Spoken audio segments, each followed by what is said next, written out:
कुरान में, अब मैं तो कुरान जानता नहीं, कुरान में कहा गया कि अल्लाह के आगे मुसलमान का सिर किसी के आगे झुकना नहीं चाहिए। हाँ। और आरिफ मोहम्मद खान कहते हैं वंदे मातरम गाओ। वंदे मातरम तो कुछ भी नहीं है। 250 साल तक मुगलों के दरबार में सजदा होता था। कहां थे ये? लोगों ने शिकायत करी, कहा कि मुगल हमसे सजदा करवाते हैं। तो जानते हैं उस वक्त इसी तरह के लोगों ने क्या कहा? उन्होंने कहा ये सजदाए उबूदियत नहीं है। उबूदियत कहते हैं बंदगी, ये सजदाए ताजीमी है, ये आदर का सजदा है, ये बंदगी का सजदा नहीं। मेरे भाई, वंदे मातरम तो सिर्फ इतनी ही बात तो है कि मैं कह रहा हूं कि मां तुझे सलाम। मैं आपसे मैं इन्हीं लोगों से एक सवाल पूछना चाहता हूं, पैदा करने वाला कौन है? क्या है हमारी आस्था?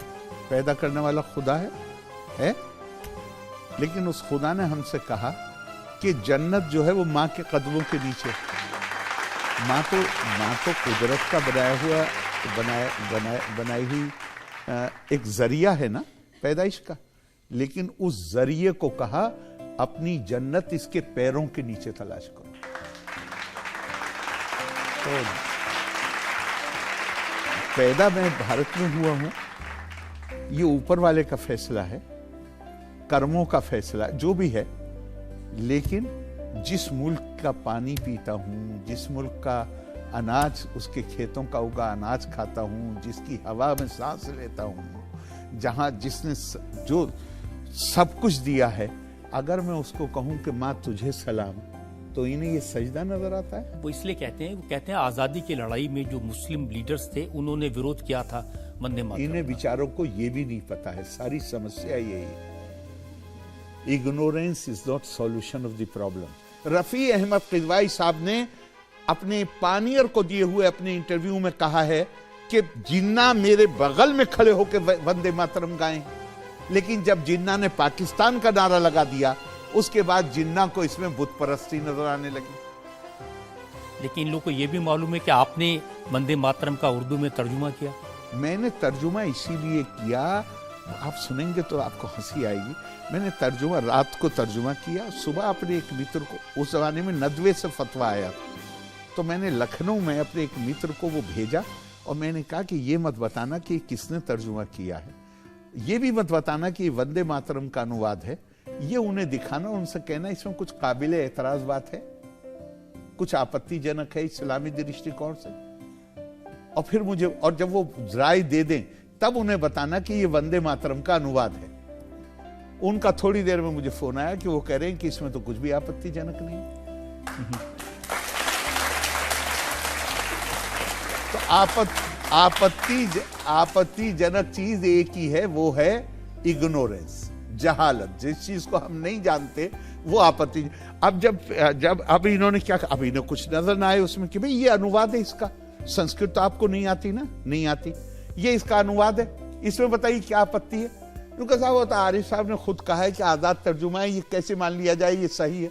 दिल्ली यूनिवर्सिटी के संस्कृत के प्रोफेसर जो हेड ऑफ द डिपार्टमेंट मुझे फोन करके, अगर मैंने अनुवाद गलत किया है तो किसको बताना चाहिए? जो संस्कृत का जानने वाला है। वो मुझे फोन करके कह रहे हैं कि आरिफ साहब मेरी आंखों में आंसू आ गए, ऐसा शानदार आपने अनुवाद किया। और जिनको आती नहीं संस्कृत, वो कह रहे हैं कि ये कैसे मान लें कि सही अनुवाद। अब इसका क्या इलाज है?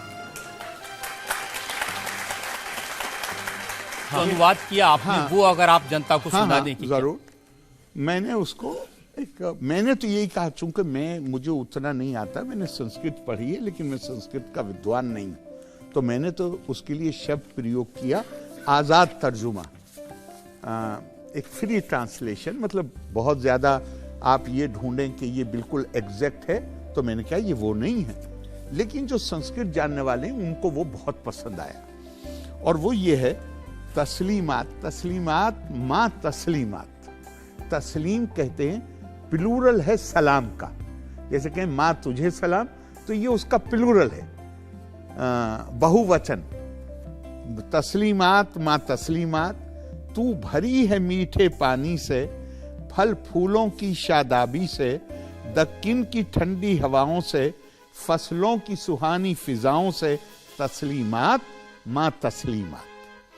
तेरी रातें रोशन चांद से, तेरी रौनक सब्जे फाम से, तेरी प्यार भरी मुस्कान है, तेरी मीठी बहुत जुबान है, तेरी बाहों में मेरी राहत है, तेरे कदमों में मेरी जन्नत है, तस्लीमात माँ तस्लीमात।